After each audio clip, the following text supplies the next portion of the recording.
Hello and welcome to our fifth Talk at 10 of 2021, live from our studio here in the heart of West London. This morning, we will take a look at esports in West London, which is growing rapidly in the UK and globally.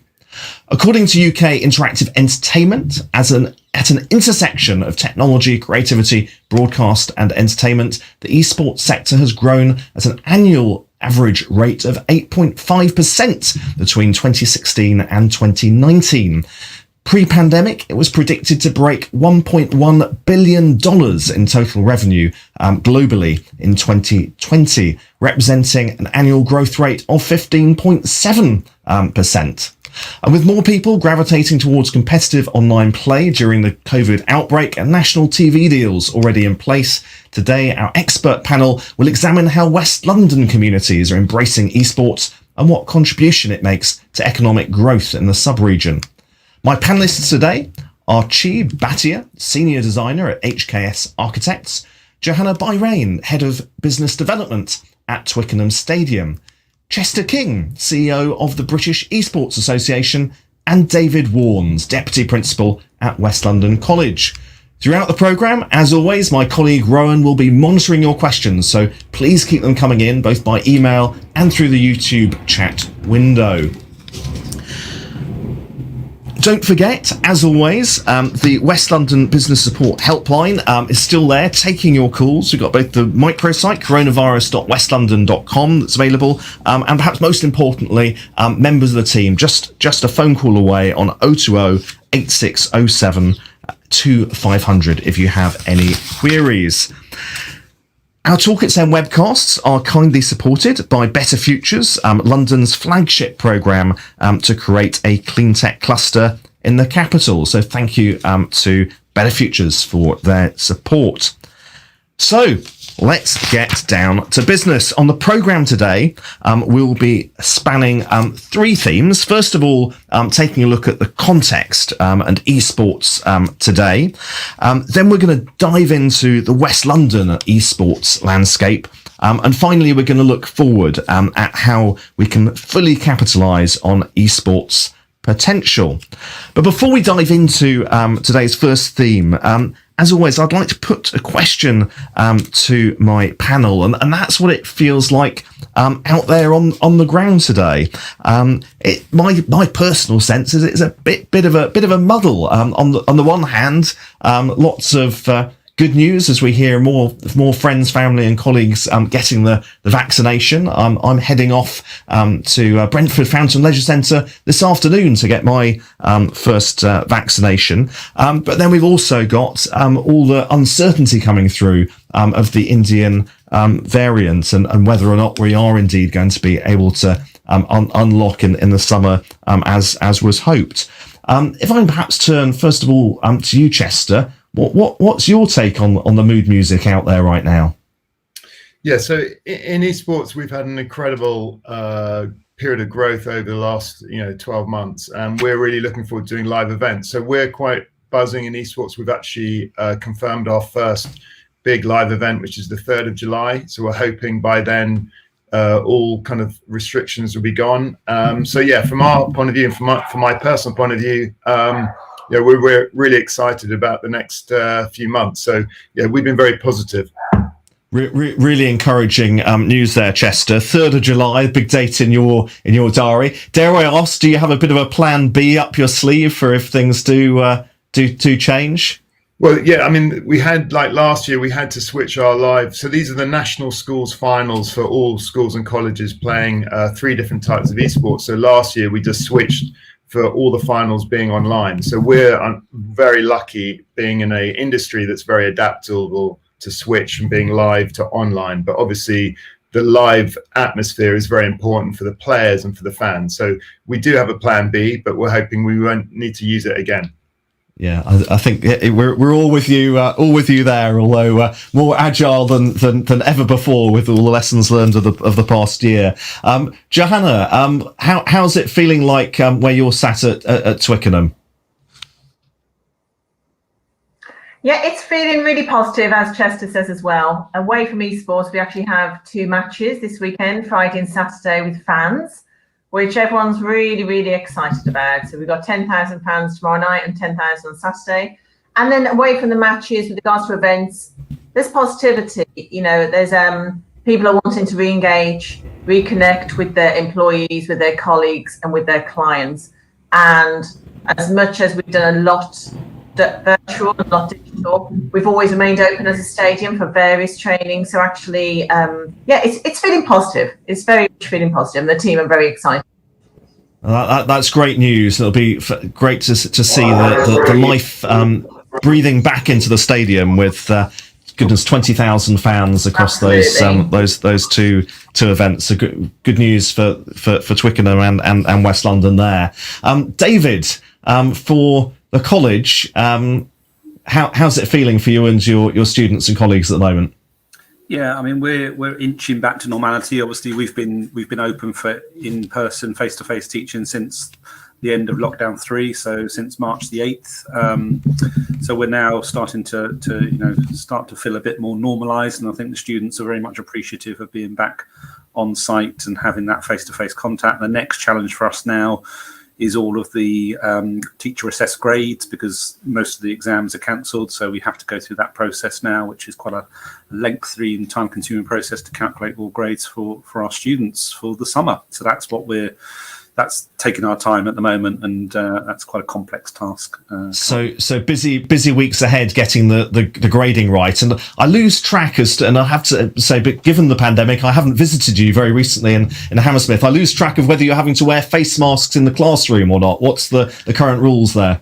Yeah, the rules have been relaxed about wearing them in the classrooms, although we here at West London, because we know about the variants and because Ealing and other boroughs are on that sort of watch list, we are still maintaining the rule that learners do wear face masks in all places in the college at the moment.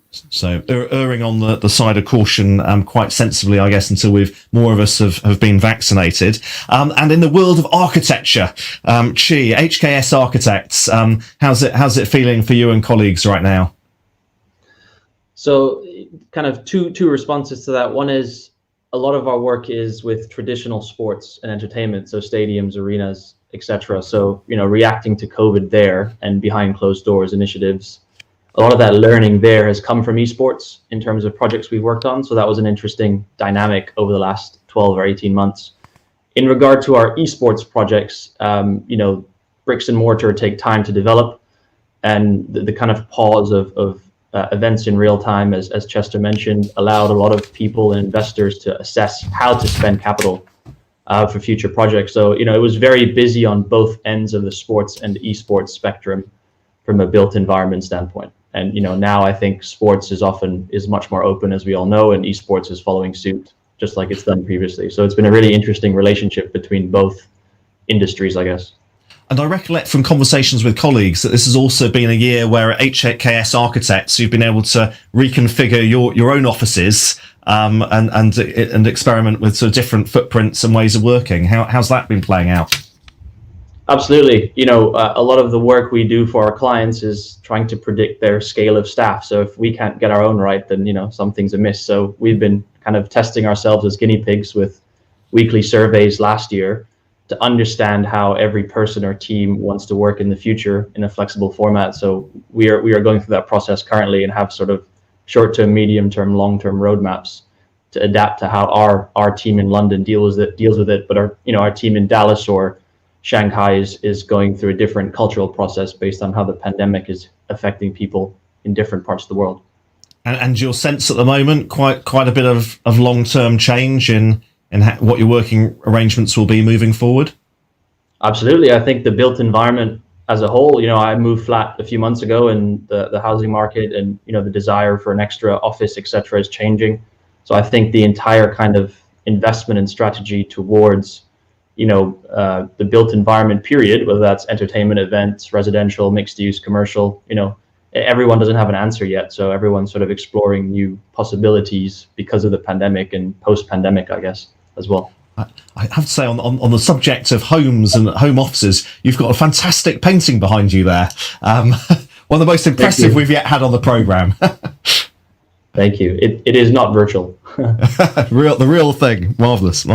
Well, on that note, let's move on to our first theme of the morning, and that's really just to get our heads around esports today. As I mentioned at the start of the program, the esports impact on the UK economy is already pretty sizable. The sector supporting over 1,000 jobs, generating 112 million in GVA in 2019, with spending across streaming, game publishing, and esports services. I wonder, Chester, whether you can give our viewers a brief overview of what esports is, and what the kind of global UK London landscape is looking like right now. Chester. Yeah, hi. So the definition of esports is organized competitive video gaming. So this is people playing on PC or Xbox, PlayStation, or mobile. So they're the main platforms. And there's about 30 recognized esports, and they range from sports video games like FIFA or NBA 2K to more kind of the main traditional esports, which are MOBAs. So League of Legends or Dota 2. League of Legends has over 100 million players, and then you've got niche categories like FPS games like Call of Duty or CSGO, and then you've got battle royale formats like Fortnite. So everyone's heard of Fortnite. And then what happens is each publisher basically creates its own kind of format for the game. So some can be 1 versus 1, they can go up to 7 versus 7.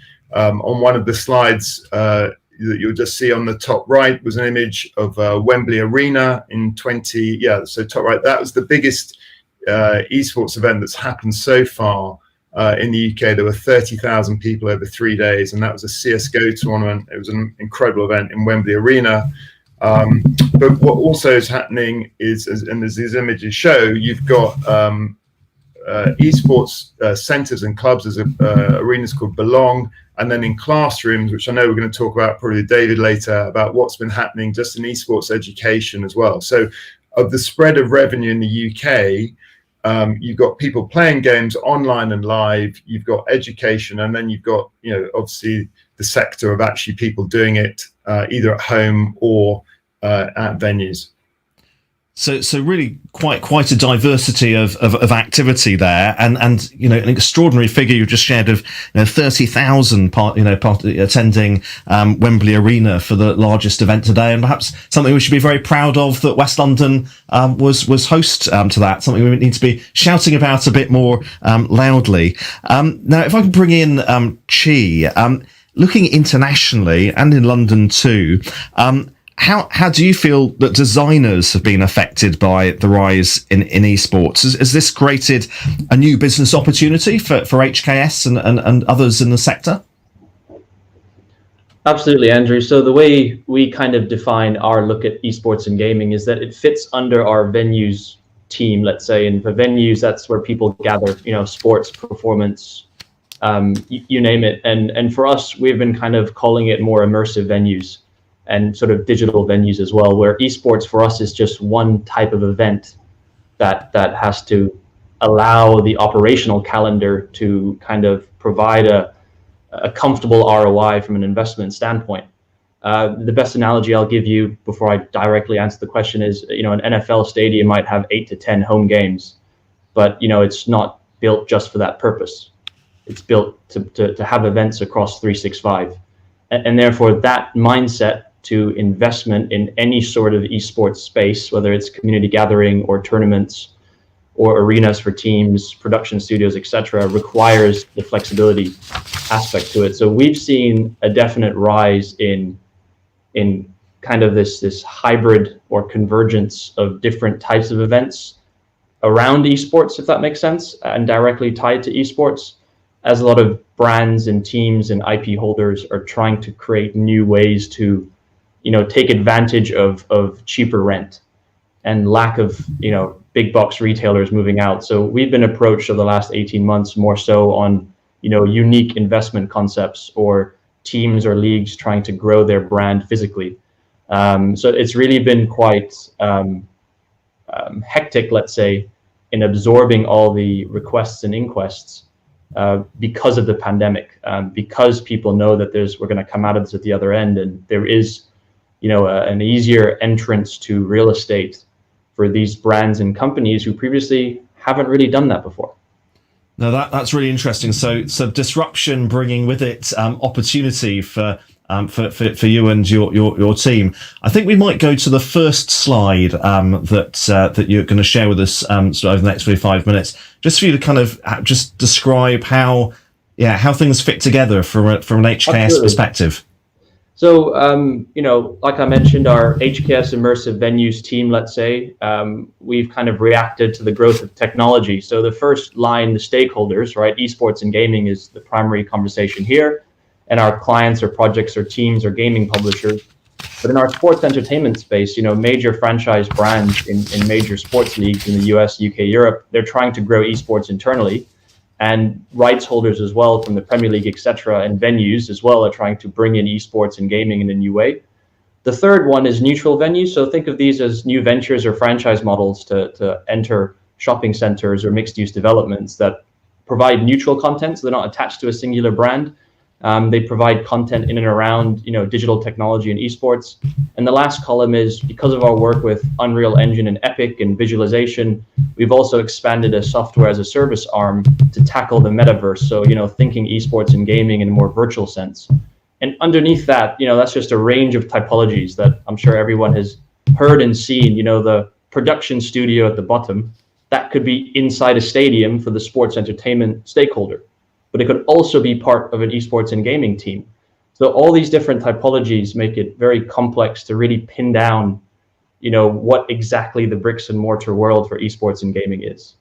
That's helpful, but I suppose that also gives a sense of just the variety of settings and different approaches that businesses can be exploring with you and other partners to bring esports into all those different settings. And Andrew, we're learning, to be very honest, the whole industry is learning on how to find the best way to put all these typologies together, quite honestly. It must make for an exciting time for you and your colleagues, and I think you're going to unpick some of the current thinking a bit later in the hour. I'm going to move us on to our sort of second theme of the morning and bring us down from that sort of that macro view to the West London landscape. And I wonder, Johanna, with Twickenham Stadium often hosting Excel, one of the UK's largest and most successful esports teams, right in our backyard. Whether you can tell us a bit more about how Twickenham began your esports journey, and just for viewers' interest, Excel is a British competitive gaming culture brand which has struck a range of partnerships, branding and commercial, which really demonstrate just how strong the appeal of esports now is. There are 11 players in Excel, including 4 British players, with 3 teams competing in 2 esports, backed up by 20 staff. So really quite an operation. So Johanna, really interested to find out how it's working for you. But I think just before that, we're going to press play on a video that brings alive your journey thus far. Personality.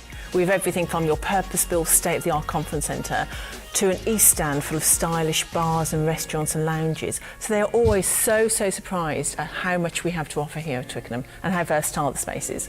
The team at Twickenham helped us bring to life our vision of what a high-performing facility would look like for our team. So making sure that they had the right space to basically develop their craft. The team here helped us build that out and, to be honest, surpassed expectations, not to mention the internet and the connectivity here, which is second to none.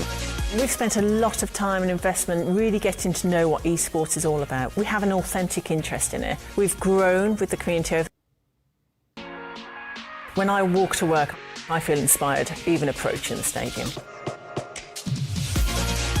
And especially for the esports community, Twickenham might not be their normal go-to sporting event, but actually coming up here on a Sunday afternoon to see a tournament take place or watch their favourite teams perform. Anyone who comes to an event here, esports or related, they feel inspired, they feel excited. The stands are all different in personality.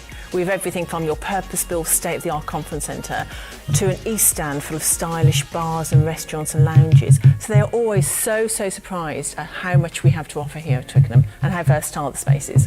The team at Twickenham helped us bring to life our vision of what a high-performing facility would look like for our team. So making sure that they had the right space to basically develop their craft. The team here helped us build that out and, to be honest, surpassed expectations, not to mention the internet and the connectivity here, which is second to none.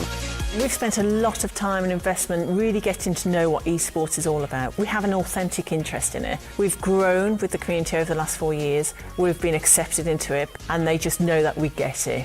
Really, the opportunities are endless.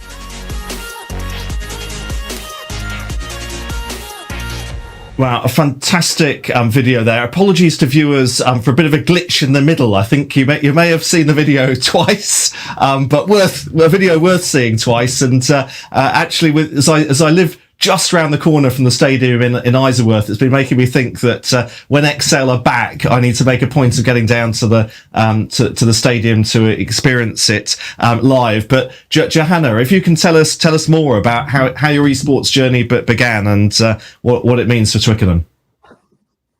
Absolutely, and apologies, I got kicked out as well, so I've just had to try and get back. Just in time. So apologies for that. So just in time.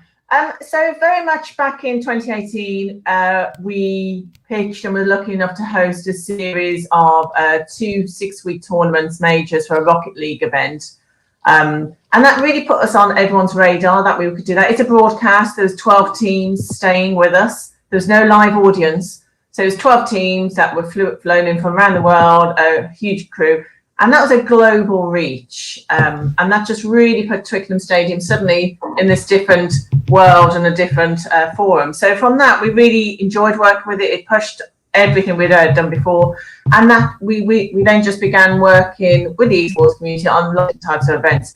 As part of that, very early on, we met with Kieran and Joel, who were the founders of Excel Esports, a British esports team who play in the League of Legends, European Championships, and they were looking for a home, and they really wanted to be synergized within a sporting environment. They loved the idea of being within a stadium so that we could share ideas, help them grow.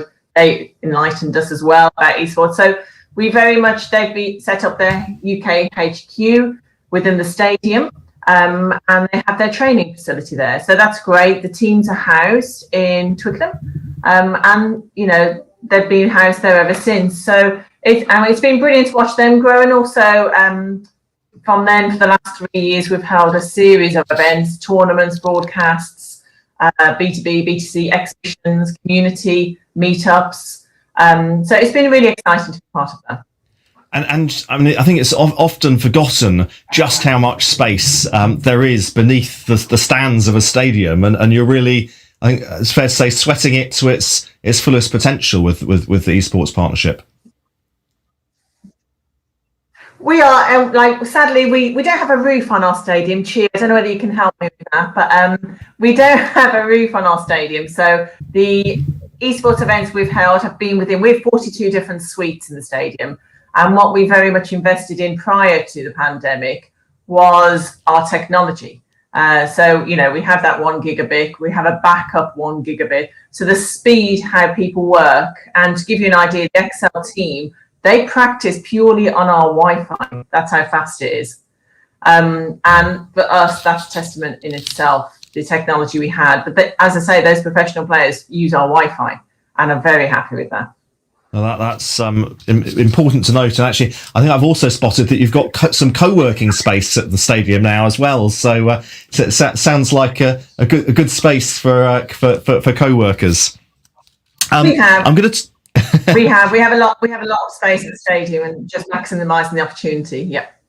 Yeah, no, it's exciting to see. I'm going to bring David in because at West London College, you've clearly spotted the potential of esports fairly early for your students, and you're launching a course. Can you tell us what spurred the decision, and indeed what are students going to learn? Yeah, I mean, I think key for us is that we as a college promote careers as opposed to courses, and I think the starting point any new provision we put on is to do quite a lot of research around what that career pathway might be, and making sure that there are sustainable jobs and actual careers at the end of these courses, and it's not a dead end. So we've done quite a lot of research, and we've obviously spoken to the British Esports Association and various other organisations as well as our HE partners around what that progression route might look like, and sort of working backwards really in terms of, well, this is where they might end up as a career, and these are all the opportunities that might lead into that, including going into university and higher education as well. So that was our starting point, and you've already said about the growth in the sector and the real opportunities there are, not just for competitors, but also for the whole infrastructure that supports the whole esports field. And we've talked about the venues and the technology, and that's all part of it. So the course itself that we're looking at, which is the BTEC course, that's esports course that's been developed in partnership with the British Esports Association, really does give students that rounded view of esports and esports as a career. So it's not just about playing esports, and that's one of the challenges we've got with promoting this, is that students, young people in particular, who are immersed in this world, think that this course is just about being in the classroom playing esports all the time, which it's not. And we have a similar issue with our sports courses, who think it's just playing football all the time. But we have to dispel some of those myths that there is an element of that, but it's a relatively small element. I mean, just to give you a sense of what's involved, if you look at the content of that course, there's enterprise and entrepreneurship in terms of how you develop those skills as an individual, and how you might then use that as your net worth and your human capital effectively. There's strategy and analysis and how you might develop that as a career. Events management we've talked about, and that's a big part of this. The live streaming and the broadcast aspect, and the technical aspect of video production.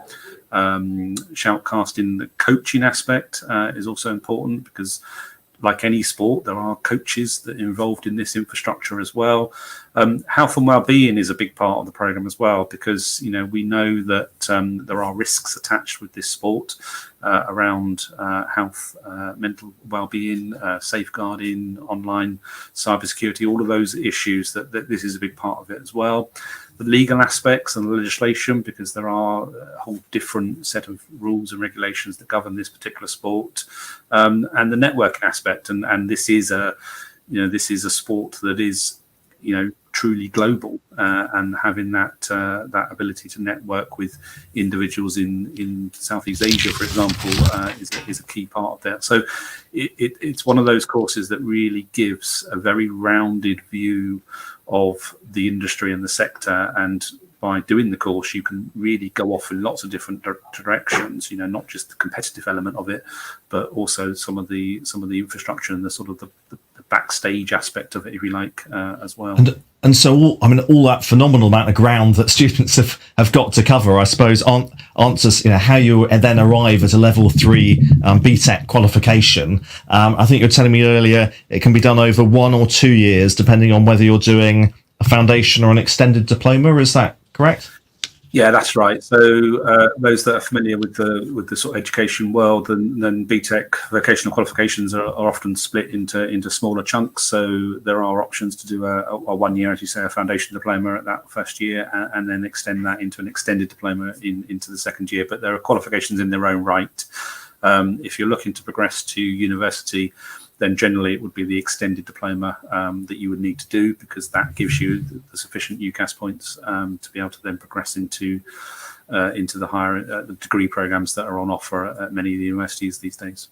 And there are maths and English requirements alongside that too, as well as some work experience as part of the program. Yeah, it's what we call a study program. So that is a package of qualifications. So you do your main technical vocational qualification, which would be the esports, but then you also, if you haven't already achieved your GCSE maths and English, you will need to get to at least a level 2, which is GCSE level on maths and English.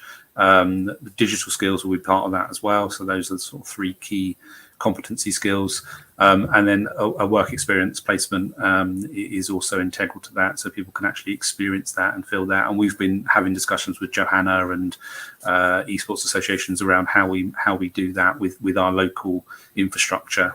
Like Twickenham is an ideal, it's just very shortly down the road. So yeah. Really exciting that is coming on stream this autumn. Now, if I can bring Chester back in, clearly we're not the only place seeing the potential for growth in esports.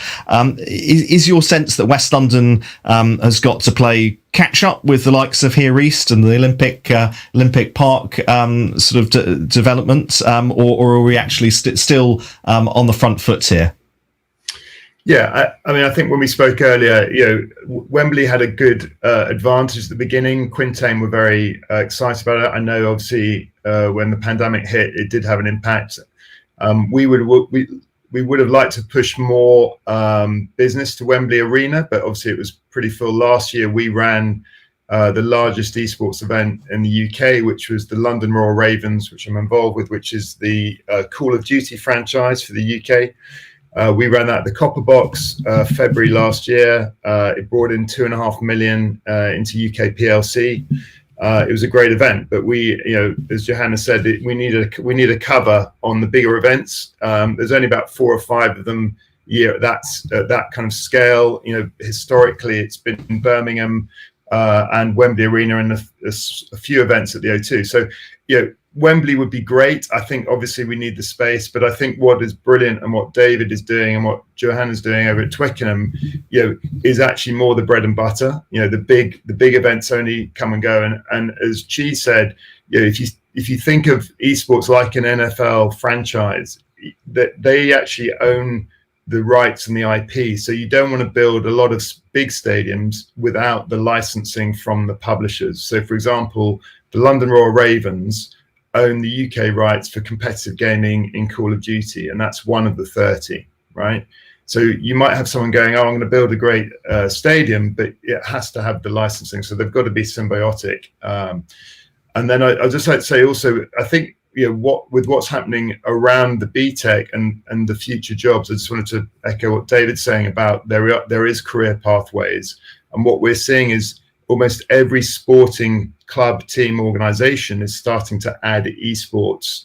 And so what you're having is, for example, every Premier League football club has an esports team now. So these people studying BTEC and esports are going to have an advantage as they come out, because they're going to know about the legal situation. They're going to know about this. But also, as David said, these transferable skills can go on to other jobs. And we were very lucky to have found Pearson as our partner, but also that the British government, the Department of Education, basically acknowledged this 2 years ago and, funded the BTEC courses. So I think, and answer your question, I think West London, and I was born in West London, and I worked at Wembley for 10 years. So, I know it really well. I'd love it to, but there's got to be a kind of a bit of a combined approach at the kind of the top level. So ideally, if Quintain are listening, there's still an opportunity, but I think Here East is making quite a strong play to try and become the London cluster. Okay, no, we that's noted and underlined, and I think follow-up conversations to be had there. In terms of our competitive advantage in West London in this space, is there something for us to be kind of leveraging in our close proximity to the UK and global internet backbone infrastructure? I mean, some of the key, dark fibre and indeed lit fibre runs through West London. Is that going to help us moving forward? Yeah, I mean, for the big events, they're live anyway, so you don't have a ping or a latency issue because normally they're together. But I think I know of people that have moved to England and to London to be more competitive online, and so I think that is important. I know Johanna's got a brilliant point to make about West London, so I'm not going to take away her point about proximity to some travel site. I'll let her do that, but. Yeah, I think we have got an advantage, and I know, unfortunately, that's why a lot of people are leaving the countryside and coming, to cities because of the better, obviously connection issues. I think 5G will change a lot of things, and we're working with a lot of 5G initiatives in the UK because once 5G is rolled out, that is literally the game changer in esports, and I think that will help a lot of people be more accessible to gaming, and again, it'll just get more people engaged with it. So I think definitely there's an advantage, but I think without kind of doing a segue over to Johanna, I think there is a key point about West London. That I think you've teased our viewers enough there, Chester. I'm going to have to, on that note, segue across to Johanna to tell us a bit more. Nicely done. Thanks, Chester. I think for us at Twickenham, as you say, we're not a brand new stadium. There's lots of other facilities out there, but our proximity to Heathrow is crucial. And for these events to really take off, a lot of them have been put on hold for the last 12 months, rightly so, because of the international travel bans. But our proximity to Heathrow is crucial. When we hosted events, players are flying in and out all the time. Excel themselves, their team, when they first set up there, every Friday they were flying to Berlin and going back every Sunday. And they're there in an Uber or on the Piccadilly line. And that was crucial for the tournaments and the events we have held, because even if the visitors are UK, so when we've done a cup on a Sunday afternoon with 500-600 viewers, people visiting, the talent and some of the stars are flying in from Heathrow, and they'll come in for a couple of hours and fly out. Sometimes they'll stay overnight and enjoy what we have to offer here. But certainly proximity to Heathrow, and I won't talk on behalf of Excel, but their teams live in Twickenham. Their families come over a lot. A lot of these, it's the safety and well-being. They like being in West London. There's a lot we can offer them. They make the most of what we have all along that river there. And I think, me as a mother myself, if my 18-year-old child was going off to live in another country to work and play, I'd like to know that, it's a safe environment. They've got lots to do on their doorstep, lots of diversity, lots of culture around in West London without even having to go into central London, to be honest. So, yeah, we offer a lot.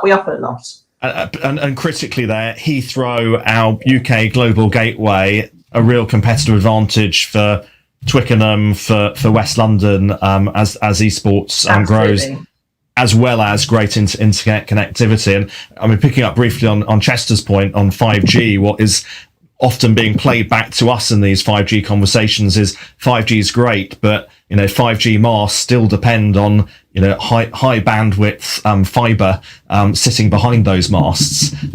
So we need to keep the investment flowing, and as the providers say, they blow the fiber through the ducts, and we need to keep blowing as much as possible through.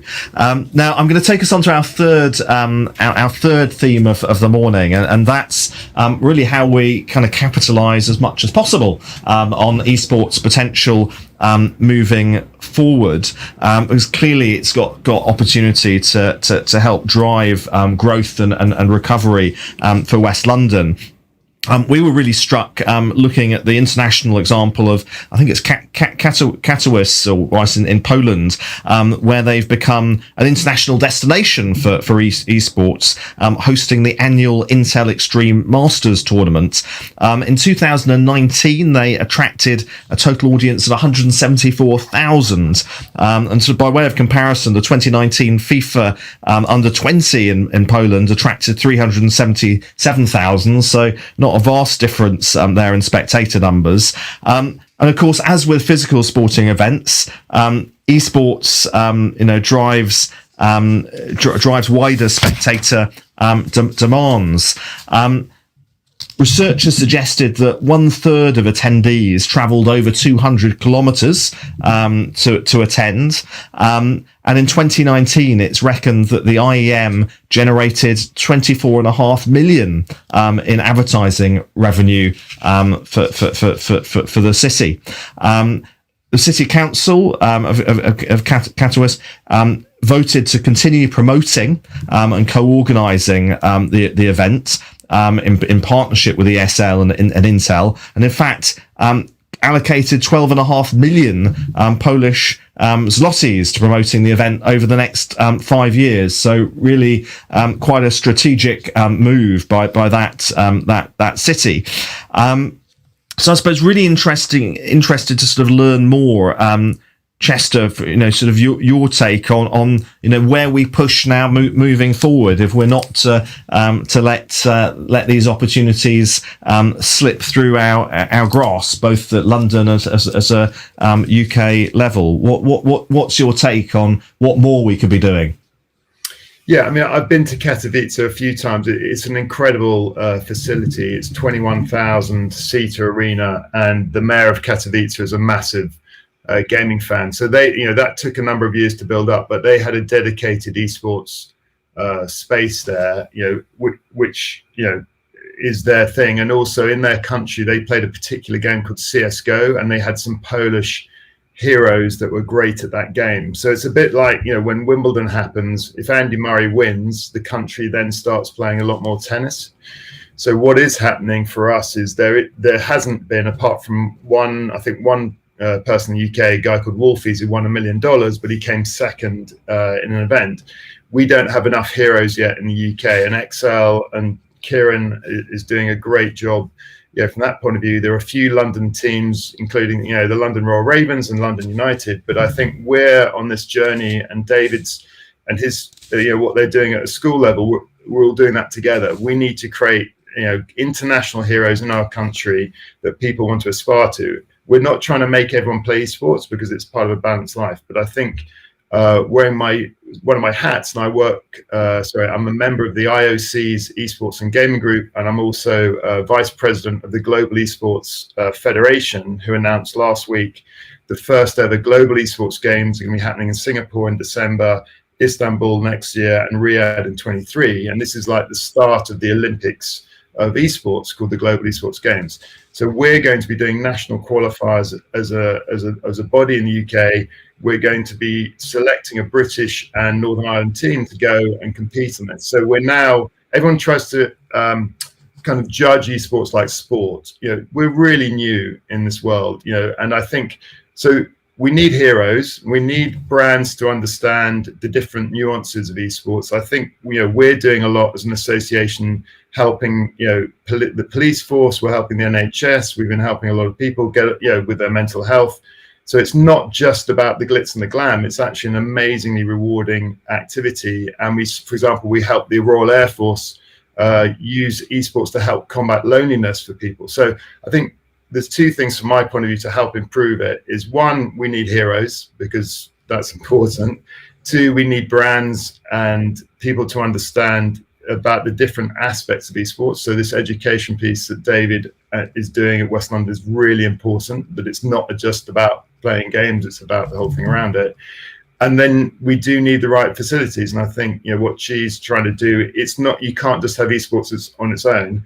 Katowice is a very unique place. It's incredible. And I would encourage, if anyone hasn't been to a live esports event, to go to it.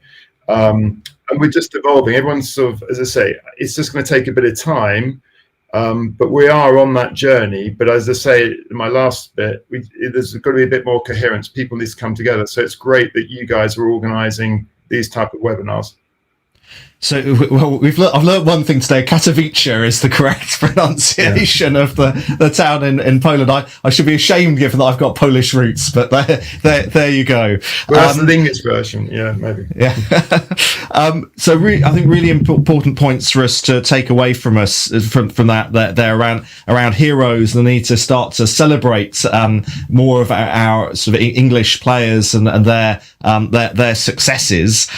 Interesting to learn that the Global Esports Games is now on, and I wonder whether we need to be talking about how we bring the 2024, if it's going to be an annual event, back to these shores, and what support that might require. But you reflected at the end there on the education piece, and I think we're going to bring a slide up that just kind of maps out the sort of jigsaw puzzle of esports career pathways that you've been putting together. Do you want to quickly talk us through the headlines, Chester?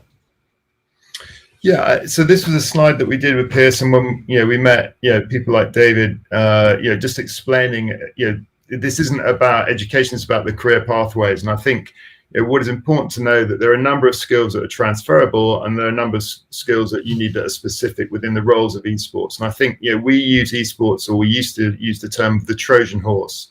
use something to engage youth to kind of want to understand. And this year we did do a small cohort of education institutions, and before COVID hit, we had 100% attendance of our esports BTEC. They were so engaged with what we're learning, and as David said, this isn't about people trying to become better at playing. This is learning all these skills, but because they're passionate about the subject matter, we're teaching them to be entrepreneurial. We're teaching them these transferable skills, and I think this is just a really good way of explaining to people about the opportunities, and especially parents.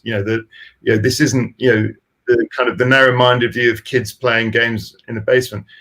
It's so exciting, the world of esports and the opportunities in esports, and we're trying to give them the skills and tools to be their own bosses and in time. Yeah, and I suppose to some extent we see that reflected in a lot of different industries and professions, that a lot of the kind of back office that's required to make the sort of stars succeed, in the front line, can be quite hidden beneath the radar. So we've really got to kind of peel away those sort of complexities to reveal the diversity of careers that exist.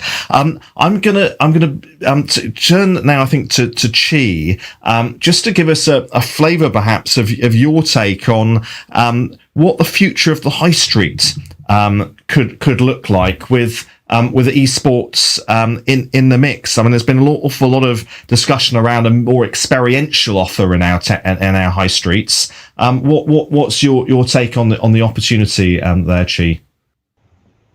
So to respond to that, I think a thread that I just want to mention linked to this is the large temporary events, the large tournaments.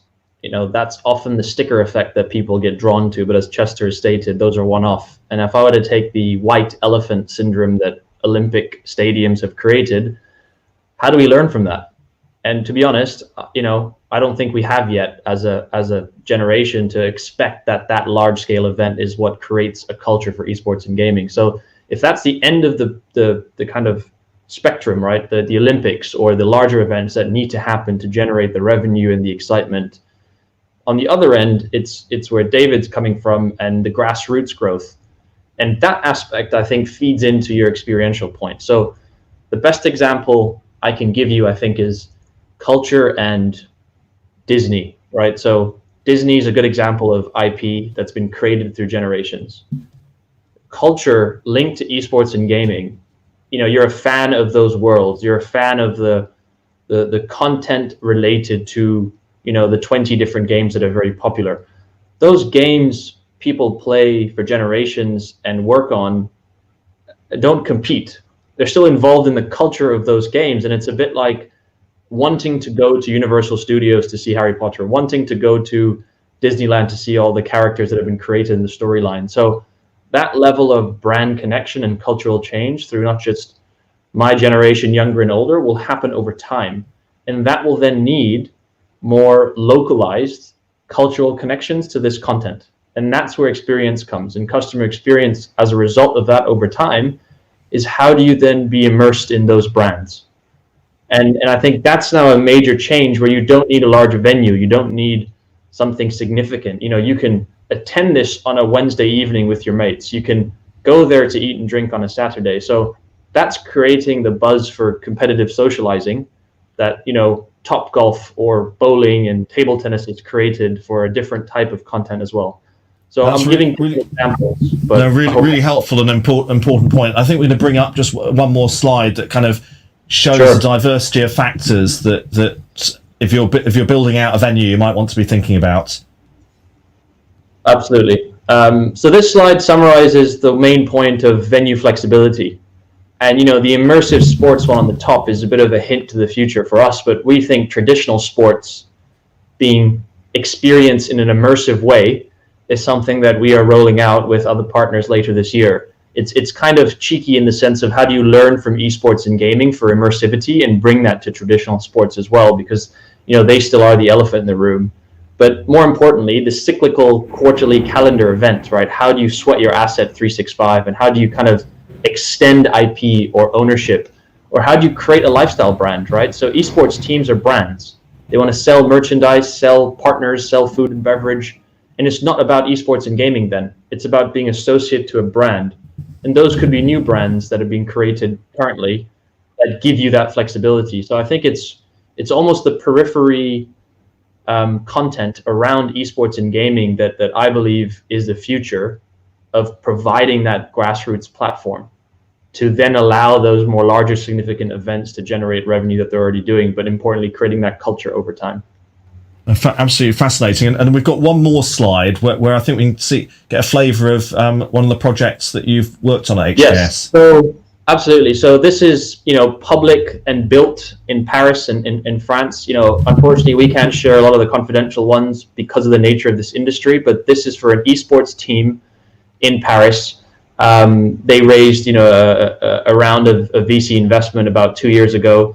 And a major growth area for them was building a home in central Paris off the high street to create a really hybrid environment of, a boot camp space, which is the name for that top right image where you can compete and play. And they are now renting that as an asset.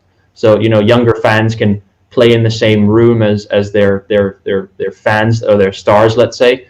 But more importantly, it was a space for them to provide different events. So the bottom left image shows you, their pay-to-play mode that, in the evening can be swapped to have their brand partners like Adidas or Red Bull launch a product.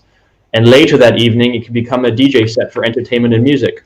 And on the bottom right, it's retail. That's a major revenue stream for them. So if you think about this, it's the real confluence of all these other industries that are very normal being housed underneath one continuous brand.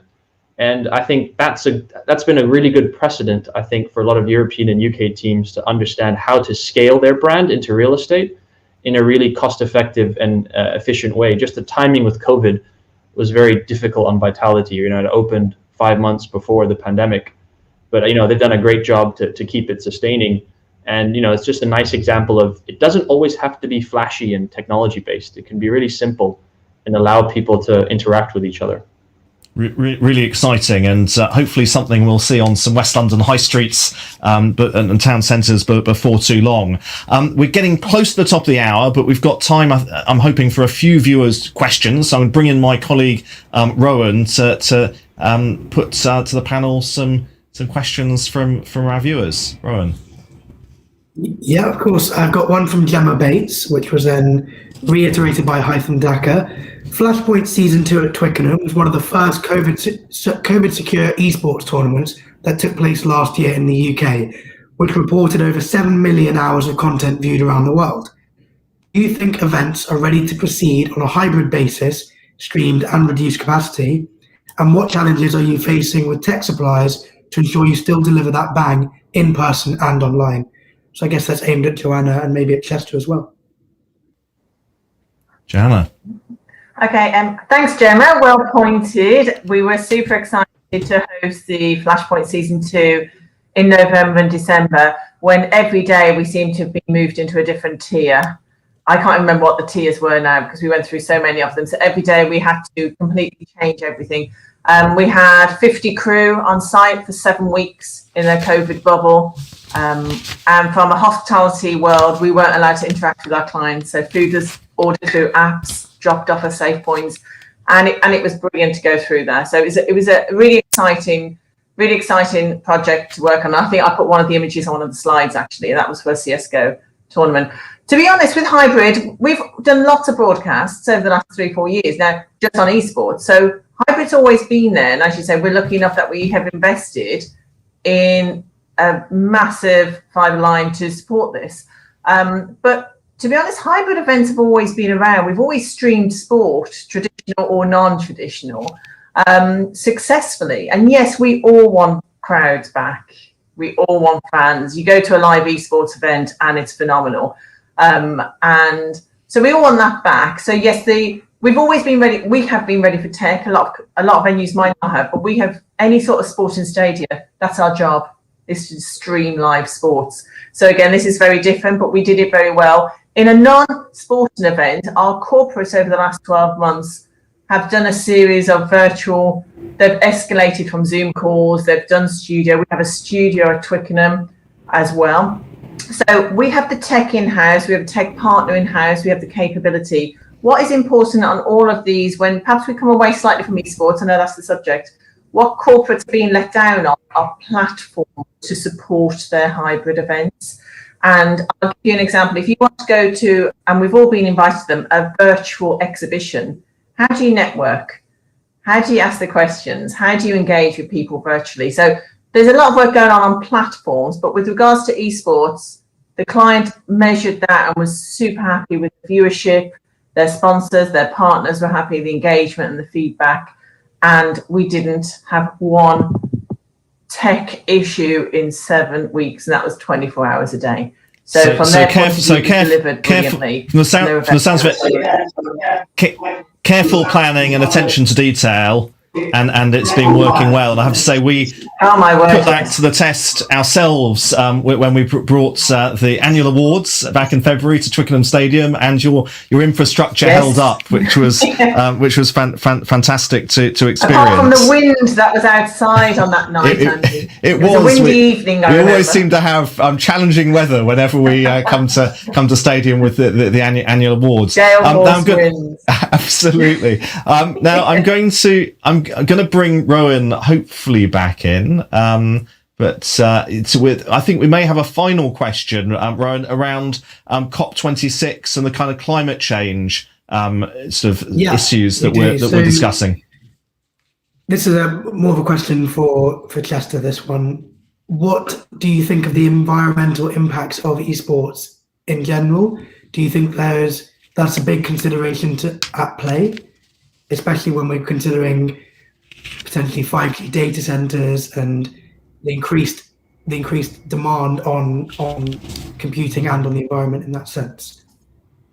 Chester. So it's something that has been discussed, and I know Twitch, which is one of the biggest streaming platforms, they're looking at carbon neutral initiatives, and I think what's interesting for my staff in the British Esports Association, they've always worked from home. We've used Zoom for 5 years, so we didn't really change much during COVID. But if you weigh up, there are these calculators where you weigh up about travel and versus use of power and the power to generate that. And I know globally, I think the use of the internet and computing is about 2% of climate issues. So it's something that we're definitely aware of. And just going back to Katowice, you mentioned about how many people watched it in person, but 44 million people on average watch the Intel Extreme Masters. So you are saving a lot of climate, people traveling by people watching. But I think there is an exercise happening now. There was a great BBC program about 3 months ago about that as well. So it's definitely on our radar, and I've noticed that teams are starting to add carbon neutral to them, and I know as an association it's something that we're striving for the end of the year to be carbon neutral. Well, that's great to hear. We're at West London Business on the same journey ourselves, Chester, of understanding our carbon footprint, and first of all investing in offsets, and then ultimately trying to make sure that we get genuine net zero without the dependence on offsets in the years ahead. An hour is never enough. We had lots more questions that we wanted to put to the panel, but maybe that can be a part 2 conversation later in the year. It's now really just for me to say, as always, a huge thank you to my production team, Joel at Revolution Audio and Rowan at West London Business, and to thank our guests today, Bhatia, Senior Designer at HKS Architects, Johanna Bahrain, Head of Business Development at Twickenham Stadium, Chester King, CEO of the British Esports Association, David Warnes, Deputy Principal at West London College. As always, continue to share your thoughts with us and visit coronavirus.westlondon.com for the latest information and support, or pick up the phone and speak to the team about your concerns on 020 8607 2500. If you haven't yet subscribed to our YouTube channel, please click on the button below the video stream to stay informed and show your support for our work. Talk at 10 will be back next month on Thursday, the 17th of June.